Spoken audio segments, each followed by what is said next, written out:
Well, the book actually starts with the island, the setting of the novel, which is the tidal island off the coast of Scotland. It's a place that's only accessible for a few hours a day. There's just one house on it, one inhabitant, only one way out.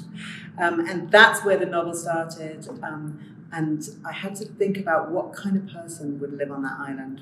And I created this character of an artist called Vanessa, this very independent-minded, strong-willed woman who runs away from the world to create art and live a free life. The island was extremely important, and I was sort of inspired by an island I'd seen in France on holiday years ago, but it has this, it creates tension, it helps create the plot. There's a constant threat all the time that the water is coming in. So it feels like there's a clock ticking all the time. And so that it was really important in making the atmosphere feel quite claustrophobic and very tense. And it's also a sort of a slightly mysterious place. There are woods, there's mist. So, it's almost like a slightly ghostly place. You can imagine bad things happening there. So the novel opens when someone, a visitor to an art museum, spots that in this particular sculpture, there's the bone in this sculpture. It's a sculpture made up of lots of different things. The bone is not an animal bone. It says on the label that it's a deer's rib, but it's not. This anthropologist goes and he says, that's not a deer's rib, that's a human rib. And so the people who own the artwork are like, oh God, we have to figure out, how did this bone get there? Where did it come from? Who did it come from? So it was really intriguing for me, the idea of setting a mystery in the art world. The art world is mysterious anyway, and it's quite glamorous. And there's lots of conflict in the art world about legacy and interpretation and who gets to tell the stories. And then here we have this real thing in the heart of it, that this idea that maybe has an artist done something really, really bad. So at the heart of the novel, you've got this relationship between two women, Vanessa, the artist, and her friend, companion, carer, a woman called Grace, who's a doctor who lives near this island where Vanessa lives. And they meet when Vanessa breaks her wrist and Grace takes care of her. So it's kind of a caring relationship at the beginning. And they have this friendship that is very difficult, and the power dynamics shift between them all the time. And Vanessa is warm and open, but she's also quite selfish. She thinks about she's very self-involved. She thinks about her work and herself all the time. Grace is an accomplished person, a doctor, but she really struggles to make connections with people, to make friends. So when she finds this friendship with Vanessa, it's kind of the whole world to her. And that's not the same for Vanessa. So it's a very difficult relationship between these women, but I found it very interesting to explore how a friendship would change over a long time, and how people love and betray and hurt each other and then go back to each other. And we see that all the time in love affairs, but maybe we don't think about it in friendship so much. I think there's sometimes a temptation, to have twist, like lots of twists, a new surprise every few pages. And I don't think that is actually really good storytelling. I think a twist needs to be earned. We need to almost anticipate that coming. And when it happens, it's a shock, but you sort of, there was some part of you that knew it. I think that's the clever thing, is when the twist comes, or the shock, the surprise, and the reader can look back and see, oh yes, I should have seen this, I should have known. That's the clever thing. And so I think sometimes there's too much desire to shock and surprise on every other page, and that for me is not great storytelling. I think I have my little obsessions that I always return to, and I always tend to write about women's lives, and I tend to write a lot about memory and the way we remember things and the way we construct stories and the way we construct identity. I think that's fine. I think some writers do have particular obsessions. I think most of us do.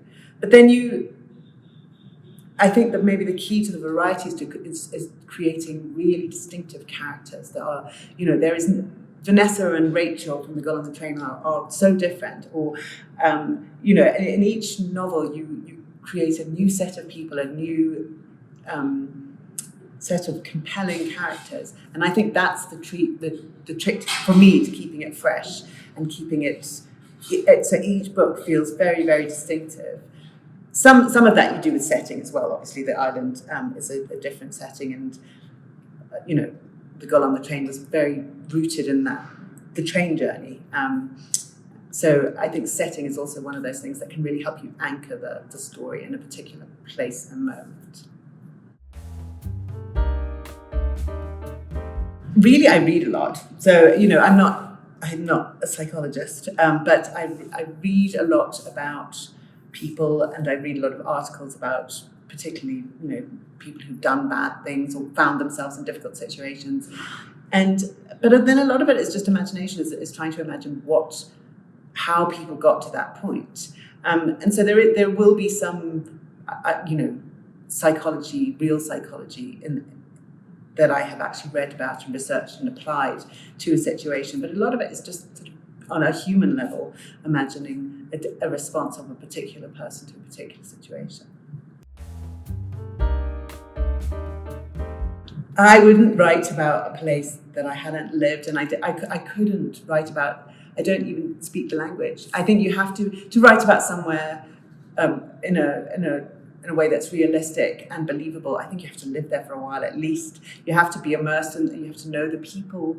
And I'm sure there are many amazing crime stories coming out of Mexico. Unfortunately, I'm not sure that many of them are translated into English. I would love to read some if I could, but I think it would be a strange thing for somebody like me to come from outside, unless I came here and lived here for a while, and then maybe I should do that, but we'll see. I think you have to be immersed in a society to write about it.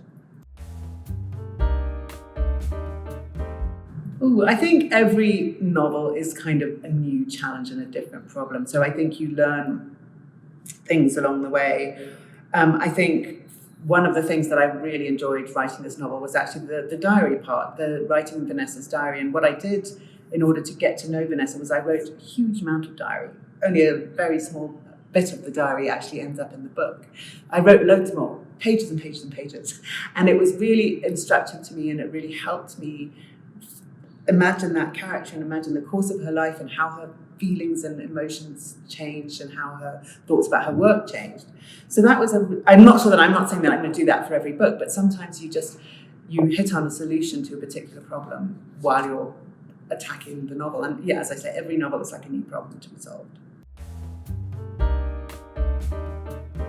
Well, so before I wrote The Girl on the Train, I wrote a few novels under a different name, and none of them had very much success. So it was a completely different experience to publish a book that was suddenly huge. And I toured all over the world and gave thousands of interviews, and there was a movie, and it was a great and crazy time. But as a writer, I then had this completely new experience where I knew that literally millions of people would be waiting to see what I did next. And that is quite frightening. Before, I was just writing, I didn't know if anyone was going to read the book. Now, suddenly, you have this huge readership and they're waiting to see what happens next. So that was quite daunting, but it's also a great feeling to know that, people want to read what you write. So you better bring your A game. There was a long period of not being successful before I was successful. So I had been a journalist, and then I'd sort of gone freelance and started writing a bit of fiction, and then The Girl on the Train came along. So it was very weird, though. It's suddenly strange to be on the other side of it, to be the one who's answering the questions rather than asking them. And but I think there's lots that I took from journalism that's incredibly useful as a fiction writer. And I think one of the most important things is when you're a journalist, and you ask people questions and you listen to what they tell you, but you also have to listen to what they don't tell you. You have to sort of be like aware of what it is they're trying to hide. And that's what you're doing, when you write crime novels. A lot of the time you're thinking about how people are trying to hide things from each other. So it was very useful, I think. I think the great thing about the thriller genre is that it's huge and it encompasses so much, and there's so many different aspects of it. And you can, for everything from like very dark things that are close to horror to cozy crime and, spy thrillers. There's almost anything you can do in the thriller genre. People write about the climate crisis, people write about social issues, and some of them are just sort of like old school Agatha Christie style mysteries. So I think it's a very dynamic genre and one in which you can do a huge amount. I'm one of those people who feels like everything that I've experienced has led me to this point. So it's difficult to think if you took something away, how it would change what came after. So I'm obviously like in a good place now, and I'm happy that where I am. I had a very dark time before I wrote The Girl on the Train, but I think I needed that time in order to write The Girl on the Train. So I wouldn't change it too much now. It's a very flattering comparison to me because I love Highsmith too, and I think what she did so brilliantly, and in a way that seemed really groundbreaking, I think, was she allowed you to get inside the mind of a killer and to sometimes sympathize with or empathize with the killer or root for the killer. We really kind of follow those people along, and we sometimes want them to win. And I think that was a very interesting thing to do, is to put us inside the mind of a bad person and yet make us understand them. I think I've always thought that women maybe have a slightly different approach to thinking about crime. I've always thought this, that because from quite a young age, women are often taught to see themselves as potential victims. We are told that we need to act in certain ways in order to avoid being a victim of crime. Don't wear a short skirt, don't drink too much, don't get in a taxi, don't wear high heels, all those things. Men are actually more likely to be victims of crime, but we don't spend our time telling them how to dress and how to act in order to avoid it. So I think how the way we see how crime plays out is very different. Also, women, if they are victims of crime, it's usually at home, at the hands of someone they know, usually a man that they've had a relationship with. So again, that's a very different thing to a stranger out there, or being involved in some sort of criminal enterprise or a gang or something. It's a different relationship, and I think that's why women maybe bring something different to the genre, and a very keen eye for the reality of crime. So the first one is a novel I just read. It's called The Time of the Flies by Claudia Pinheiro, an Argentinian writer, which is this amazing, very dark, feminist sort of crime novel about a woman who murdered her husband's lover, and she's just come out of prison and she's trying to make her life anew. The second one is a classic. It's Strangers on the Train by Patricia Highsmith. I like a train novel. And it's a wonderful study of two characters of a very, very dark and toxic friendship, which is kind of a subject that I've been thinking about a lot lately. And I think no one does really conflicted, very, very complicated characters quite like Highsmith. One of my favourite authors is Kate Atkinson. She's a British novelist who writes literary fiction and crime fiction.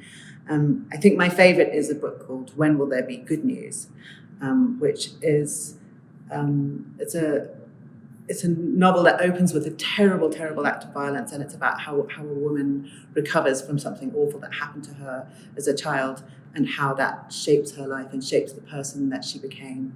And I would highly recommend it to anyone who loves a good character-driven, twisty crime thriller. The last one is In the Cut by Susanna Moore, which is, I think, about 20 years old now. It's dark, it's feminist, it's interesting, it's about language.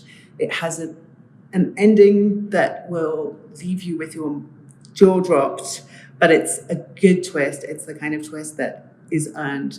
If you're really paying attention, you probably will see this terrible thing coming. It's an incredible book.